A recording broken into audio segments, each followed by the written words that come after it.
Back here at Progressive Field, no score, third inning. For Baltimore, it'll be Caleb Joseph, then the top of the order.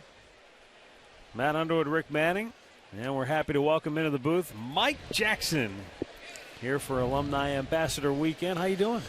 Great. I mean, every time I come back to Cleveland, it's always wonderful, man. I enjoy coming here, but I'm doing good.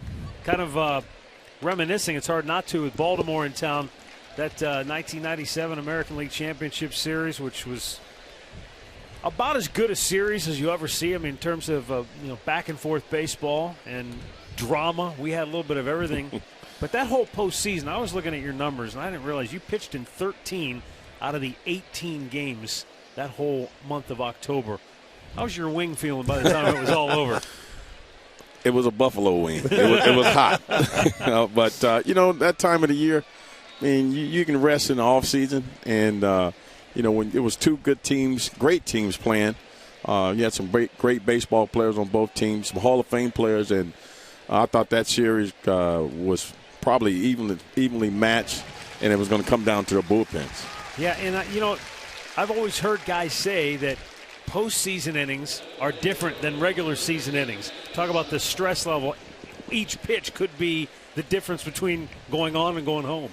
Oh, no doubt. I mean, it's a high-pressure situation. Every pitch is important because one pitch can cost you the ball game in the postseason. We saw that when Jarrett went out there and pitched a great game, and in that one home run, I think that Bobby Bonilla hit, It changed the complexity of the game where we had a 2-run lead going in later, and we ended up having that 1-run lead. But it's definitely a pressure situation.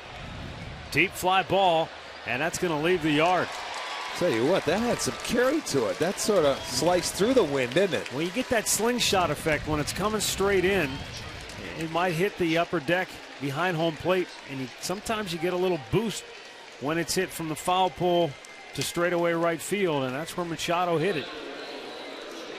It was always hard to judge how that wind would blow out over there at right field. I always watch that flag, the center field right on top of the scoreboard there. Yeah. I always look at that flag, and that gave me an indication how the wind is going to play in this stadium. Well, he picked himself a nice high fastball to shoot that way, and he got it out of here.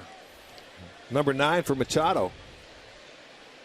Talking about pitching in postseason, in that 1997 postseason for you, I mentioned you pitched in 13 games, and in that body of work, you gave up 1 run.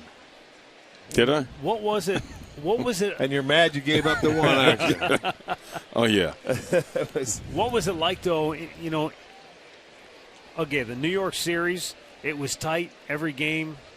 I think there were a couple of walk-offs. You had the same situation in Baltimore, and obviously the World Series went to Game 7 as well. So you didn't come in many, 4 or 5 run, just hold the lead type situations.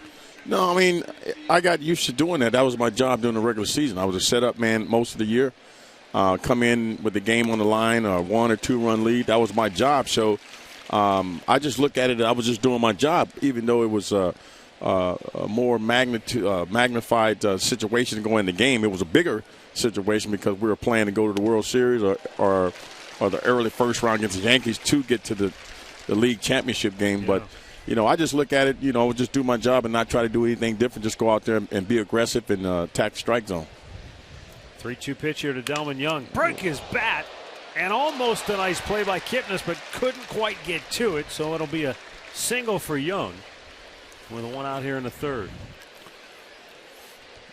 Well, we talk so much about pitch counts. How can you not? They're up on the scoreboard. They're there for everybody to see.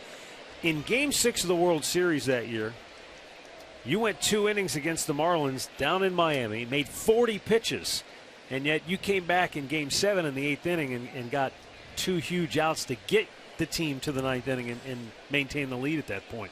How much was left in the tank at that stage? At that point in time, you wasn't really thinking about it. I knew, my arm was a little hanging a little bit, but, you playing for a world championship, and you don't think about that. You can deal with that later on. You throw it until your arm falls off when you get there. My motto was throw till I blow. That's right. And then they'll fix